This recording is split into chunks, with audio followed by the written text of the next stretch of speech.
Hi everyone, and welcome to And So On Knitting Edition. My name is Lisa and I am a sewing and knitting vlogger from Canada, currently living in Spain.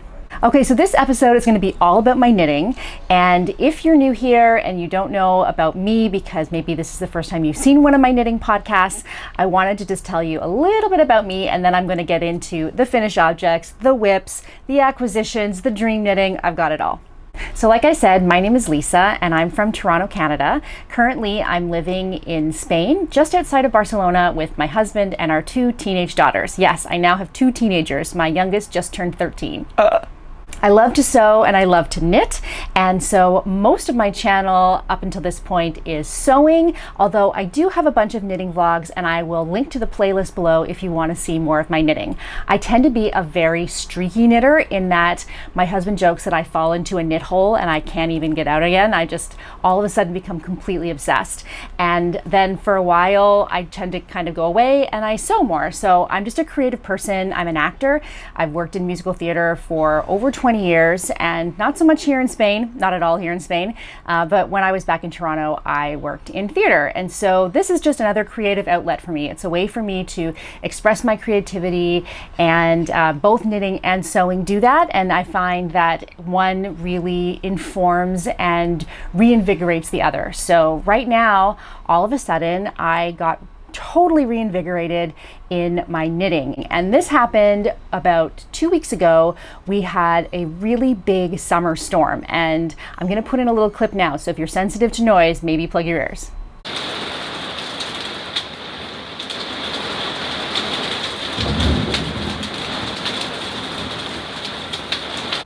So that was the crazy storm. That's in my taller, my studio, which is at the very top of the house, and there is glass on three sides and kind of a tin roof-ish, at least on part of it. And so it was so loud.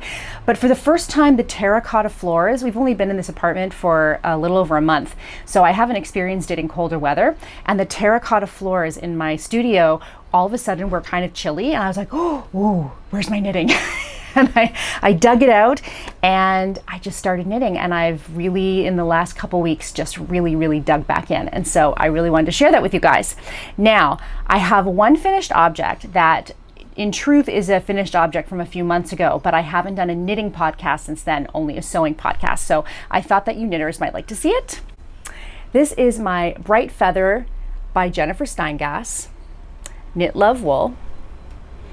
And this is my very first color work pattern, and I made this from, let me put it down, I'm going to put in some photos so you can see it on me because it is hot and I am not putting it on right now. So this is made mostly with Holstgarn yarn. The main part is the Holstgarn Noble Base, which is their wool cashmere, and paired with the Holstgarn Titicaca, which is 100% alpaca. So it's very warm. It's also very light. The white portion is an undyed sock yarn from Knit Crate paired with white mohair from Knitting for Olive. So that's the combination. So for my first color work, navigating all those there are four different fibers now that I think about it, into the colorwork pattern, probably didn't give myself the easiest job, but ultimately it turned out beautifully. And I wore it a lot sort of in the late spring when it was still quite cool. And you can see here, you can probably see the color change right there, yeah?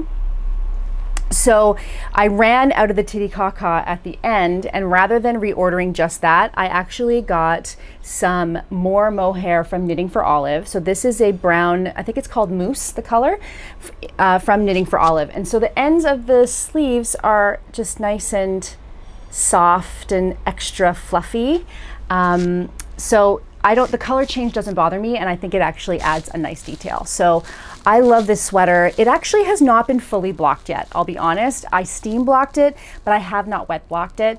I immediately started wearing it as soon as I finished it, and I think this is my second completed fingering weight? I don't know, this might not even count as fingering weight now that I think about it because of the two fibers together, but I think it might be a fingering weight one.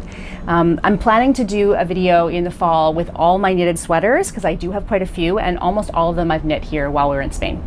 All right, so in the title, I talked about revolutionizing my knitting, and that's gonna come up just in a little bit. I just wanna show you a few of these whips first, and then I'm gonna tell you I think this is going to completely change my knitting. However, let's start with this. So I started the Nyx Shawl by Natasja Hornby, and this is a mostly mosaic colorwork shawl, although there is one colorwork chart in it. It's got 3 colors. I purposely chose to do mine as close as possible to the original because I just love that color combination, but I didn't use the same yarns as her. So let me show you what I have done so far. This is actually what I picked back up during that thunderstorm, and I've gotten quite far. So I think when I put this down, I was at the last, no, I was even before it. I was like here. So this is what I have so far. It's a really cool pattern. Obviously, the colorwork is kind of bunchy right now. Also, this is all in Holstgarn Super Soft, and if you know anything about that yarn, let me show you. I've got these 3 colors. I'll put the name of them below or on the screen here. So I have this gray, the black, and the red as my second contrast color. And if you know anything about Holstgarn Super Soft, the super soft part is like in comparison to other rustic wools. It is not soft the way a merino or a cashmere or an alpaca is, right? But basically what they do is they leave on the spinning oils, and as a result they're able to offer the yarn at a cheaper price. So it's a very economical brand, a very economical yarn, tons of yardage, and it is really, really nice to knit with. And then at the end, you get to wash it and all of those oils come out, and then you get a much softer piece. That said, it is still a rustic yarn. It's still, you know, I don't particularly like it against my neck. I have another one with that, and I usually wear it with a jacket or with a turtleneck or whatever. So the idea of this one for me is to wear over a coat or over a big sweater, as opposed to like a cozy against your neck shawl. So I've decided to put that down for a little bit because clearly I'm not gonna be able to wear it for quite a while, and pick up a couple of my other whips. So let me see what I have to show you. Okay, so this is Camisole 2 by Petite Knit, and I did it in the Knitting for Olive merino. Sorry, it's sort of hard to hold up here. As you can see, it's like 95% finished, and it has been for months. Essentially, I started this during quarantine, during like the kind of really intense part of quarantine here in Spain. And when I finally got it done, I tried it on, and it didn't fit me well because I, like most people, put on some weight during quarantine, and I got really discouraged and I put it down. Now, since then, it's been about a year since we've been in heavy quarantine like that. And I have, you know, lost that weight. So I tried it on, and it does fit well. For some reason, I just can't get the motivation to just finish up that last little bit. The Knitting for Olive merino is really lovely. It's really, really soft. Definitely something beautiful to wear against your skin. I did start this project as perhaps a toile for using their pure silk. And I'm gonna see when I finish this, but now I'm kind of leaning towards maybe doing another project with that, a different kind of tank. But I still think once I get it done, I'll get a lot of use out of it. So this will be on my list, and it will definitely be an FO for the next time I see you guys. Okay, so now into the knitting revolution. So I've started so let me go back. I won some beautiful yarn on Instagram. Isn't this gorgeous? This is called Chocolate Wine, is the name of the color. And the name of the dyer is Monalaina. She is, let me show it to you again. She is, I believe she's German, living in Madrid, if I'm not mistaken. I feel like she's German. And she put up one of those Instagram giveaways that I run often on my channel, but I don't always enter. Anyway, she put up a giveaway on her channel, and the first prize was 2 skeins of this beautiful merino nylon sock yarn. I think there might even be a little bit of cashmere in it. I can't remember. Anyway, I won the giveaway. I was like, oh my gosh, I can't believe it. And so I won the giveaway. And I wanted to make a garment. I only had the 2 skeins. And so I decided to do a vest. So I found this vest on the Blackers vest by Blackers Yarn, and it's a free pattern, and I thought that'll be perfect because vests are really in right now. I don't have one of those. I can maybe wear it as a top even. They give you instructions for that. So I started it, and this is where the knitting revolution comes in. So I started it, so hard to hold up because it's bottom up. So here we go. So this is my bottom up shawl. Vest. So as you can see, I'm now working on the back portion. I've split. This will be the front. And when I first picked this back up again, I've always struggled a little bit with my gauge. I'm a continental knitter and I do combination knitting, and I'll put a video link where I talk more about that combination knitting.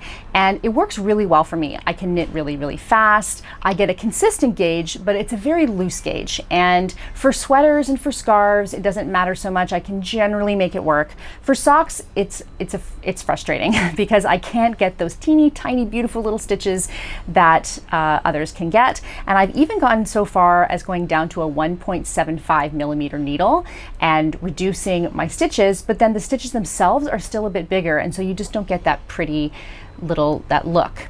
And I remembered once or twice I've tried to get into flicking because I feel like it's sort of the continental but with the other hand, and I thought, well, I really want to give that a try. And so I watched a couple of videos by Very Pink Knits. She does some demonstrations, and in one of them, I can't remember which one, she said it was either when she wanted to learn continental or when she wanted to learn flicking. I don't remember which one. She said, I made myself knit a sweater only using that method, and by the time I got to the end of the sweater, I could fully, I was fully able to knit that way in that method. And I was like, that's brilliant, because in the beginning it's so painful to switch how you knit until you find your rhythm and you find how you're going to tension the yarn, etc., what have you. So for this, what I decided to do is I decided to practice flicking, but to give myself a bit of a break. At this point, I was knitting back and forth. So I was knitting and purling. And so what I did was, as I made myself flick the knit rounds, but then I could continental the purls back.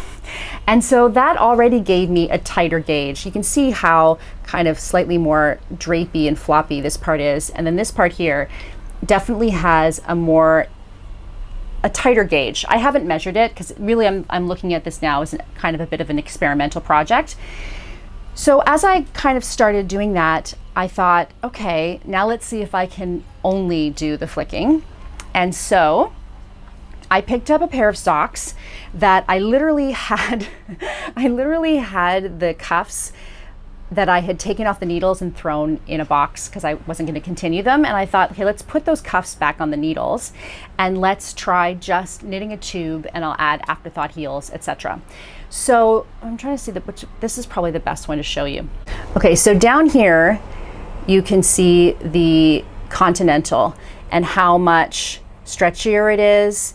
It's not as even. Yes, there's a texture down here, so you can't really take that. But up here is where I started the flicking.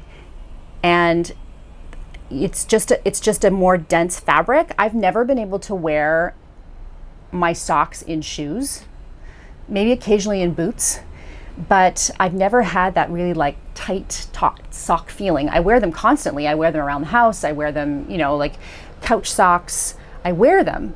I just don't wear them like socks in shoes, or if I do, I wear them over a pair of regular cotton socks, and then I'll wear them in my boots, etc. So this was really exciting to me, and I tried a couple of purls in there as well, just to see what kind of tension I could get. And then when I measured my tension, I think it was 34 over 10 centimeters. Yeah, 34 over 10 centimeters, which is very much what a lot of the sock patterns that I've been looking at can get. And so I was so excited. So the other reason why I think this will revolutionize my knitting is because I, like I said, tend to fall into a knit hole and knit for hours and hours and hours. And then after a couple of days, I end up with some elbow or arm, of course, right? Like I end up with those repetitive injuries or repetitive strain. So now having a second way that I can knit I think that it'll mean that I will, you know, be able to go back and forth and therefore not end up with those repetitive strains. My husband, of course, thinks that it just means I'll knit twice as much and still end up with repetitive strain. We shall see, we shall see. But I'm very happy with these. I'm actually just gonna turn these into, I've already started reducing for the toe, and I'm gonna turn these into little shorty socks for my youngest, and just cut in a heel and finish off the toe. So there's those. So that is my knitting revolution, is to be able to play with my gauge by playing with how I knit. I suppose it would be better if you could knit at the same gauge both ways. I can't, but it gives me the ability to, you know, to knit more and to achieve a different gauge. And maybe that's like this, where I'm knitting one way and purling back, or maybe it's full on flicking. Okay, so then you would think, so another thing you might know or not know about me, based on if you've watched my previous videos, is that I'm a fairly monogamous knitter. I tend to only have one, maybe two projects on the go, and then I like to get them off the needles before starting something new. But right now, apparently that's not the case. Right now, I want to cast on everything. So not only do I have those 3 previous whips, I also have a brand new cast on. Okay, so I'm going to show you a few of my acquisitions first in order to explain this cast on. So I have, so I'm a Knit Crate ambassador. I have been for a couple of years now. I really, really like their yarns a lot. I do have a 20% discount code down there if you'd like to give them a try. And one thing I love about Knit Crate is I get to try different bases, because they always have different bases, and it's something that allows me to kind of make notes as to, oh yeah, like that kind of base, that kind of combo I really like for X, Y, and Z. So I have a couple of months that have piled up while I was not knitting, and I'm putting them together in a sweater. So let me show you this one here. So these two are both Audine wools that dye for Knit Crate, and these are both, so these are different, but, and you can tell, right, like this one's so much fluffier and whatever, but they're both 80% merino, they're both 10% silk. The fluffier one is 10% camel, and the other one is 10% mohair. They knit at the same gauge, they have the exact same yardage, using the same needles. So to me, I went, well, I can compare these, and or I can combine these. Now, it's kind of hard to see, and I actually didn't know this until I watched another YouTuber who is also an ambassador, and she mentioned that it's a speckled yarn, and I was like, it is? It's speckled? It's very subtle, but there are some peachy pink speckles in there that you'll see in the sweater. And then this one here that has the mohair also has tiny little kind of wine colored speckles in there as well. Again, oh, there's a good one there. You can kind of see there. And when you put them together, they really bring out the peachy, plummy tones in each other, you know? So I knew that I had, again, as a sewist, I love to get the most I can out of a fabric, length of fabric. And I'm always pushing the envelope to figure out how I can squeak out just a little more. Same thing when it comes to yarn. So I had what is this again? This is 200 gram skeins, 231 yards, 211 meters. So basically I had 840 meters of this DK weight yarn. And so I went online and I was looking at some different patterns and kind of coming up with a couple of ideas. And then I happened to watch the Knitters League, and one of the ladies on there mentioned the Clarke Pullover. So I'll put that Clarke Pullover picture for you by Jane Richmond. And I thought, now that's perfect. It's DK weight, and because of the stripes, and I had been looking at stripe patterns, I could kind of monkey with the stripes in order to get a 50-50 pattern out of it. So I decided to get that. One thing I really like about the pattern is that there's a chart and you fill your own numbers into the pattern. So rather than having, you know, a line of because there's 12 sizes to this pattern. So rather than having a line of 12 sizes and you've got to figure out which number pertains to your pattern, you take the chart and then you just fill it in, and A is whatever number and B is whatever number. It kind of felt like going back to school in a way. It was like fill in the blanks and you were filling it in through. And then I have the whole pattern on one piece of paper, which is amazing. It's like one double-sided piece of paper. I've got the whole pattern. So that was brilliant, and I'd never come across that before. I don't know, have you seen that before? If so, let me know below, because I really love that way of doing things. So I cast it on 3 days ago, and I have this. I have a good amount done. And like I said, you can really see how the speckles, actually maybe the back you can see the speckles a little more, how the speckles really bring out the plummy beigey tones in this yarn. I love the combination of them together. Yes, I can feel a tiny difference as I go through because of that very small difference in fiber content, and also of course one is a chainette and one is just regular spun, regular plied. But you know, like there are lots of patterns that combine merino and then for a portion of it you're only using mohair or you're using 2 strands of mohair. Like I don't think there's a problem with texture as long as it doesn't change, you know, the size or change the look of it in a way that you don't like. But I think this is great. Now I did have to modify this a little bit, and the reason why is if you look at the picture again, there is 2/3 of the yardage goes to the main color and 1/3, or maybe it's more like 60-40 to the large stripes. The small stripes. So because I had 50-50 yarn, I had to monkey with the stripes to make that work. So what I decided to do was I skipped the first stripe entirely, which in the original pattern would have been the contrast color.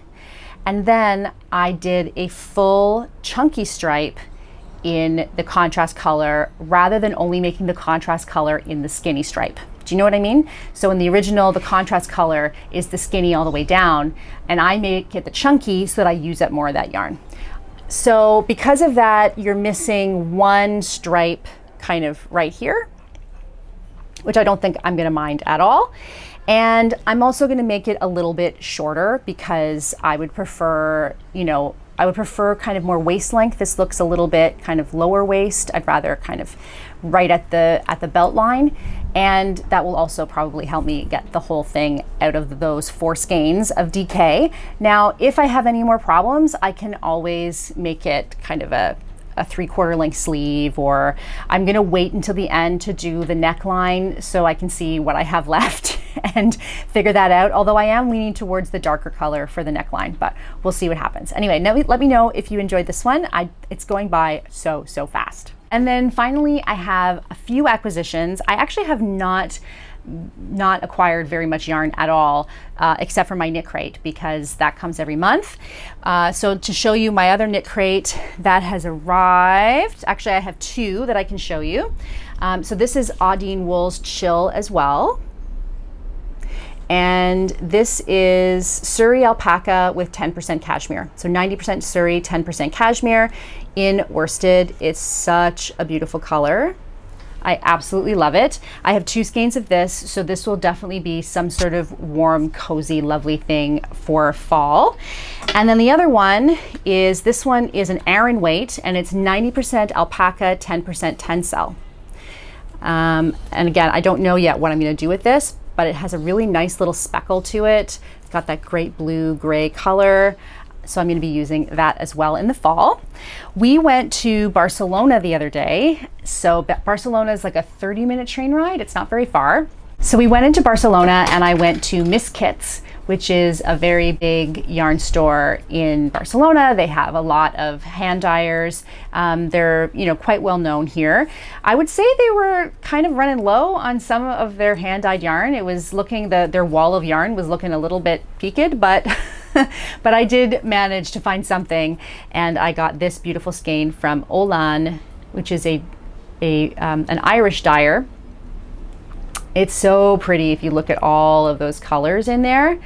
And I did this, I'm pretty sure I'm going to do a pair of socks with this with my newfound flicking talent. I'm gonna do socks. And where am I gonna do socks from? Well, my other acquisition is this beautiful book. So I saw this in an email from one of the yarn companies, one of the yarn stores here. And I don't know, there was just something about it. I went, I think I really want that book. Like, I have a feeling that that book is going to really inspire me.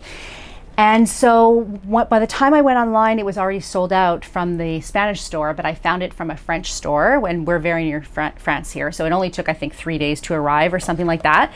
It's such a beautiful book. So beautiful. I'm going to show you a few of the patterns in here that I would love to try. So this one here is the Uhuru Light. I love that back detail. And then here's the front. You can see right there. So pretty. Here's another sweater that I love. This one is called, what is this called? Kajo. This designer is Finnish, so it's inspired by Helsinki and everything is in Finnish. So pretty. And then there are 21 patterns in here. There's a ton of them. I might give you a flip through. If you'd like a flip through video of this, let me know below and I can just put up a dedicated flip through. This pattern I'm kind of obsessed with, but also a little scared of. I just thought, wow. That's a lot of purling. And I checked, I thought maybe it was knit inside out and it wasn't a lot of purling, but no, it's just a lot of purling. I don't know, but I really like it. And then the socks that I'm thinking of doing there's a couple of worsted fingering weight socks, and then there's also a couple of DK weight socks. And these ones here are called Y. And you can see them right there. I just love that. I thought they looked, again, a lot of purling. If I don't want to do a lot of purling, then the other option that would be a little bit easier, some of the charts in this book, some of the charts are a little intimidating, but there's this one. I thought that was really pretty as well.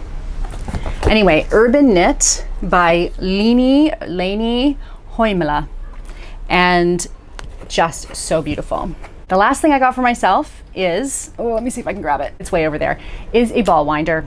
I went all last year and the year before with no ball winder, and I decided to treat myself. It was 19 bucks on sale, and I thought, I don't mind winding a DK weight or a worsted, but winding this by hand is a bit of a chore. And I thought, you know what, get yourself a ball winder. So I have a ball winder, so I'll be able to wind this up soon and get knitting.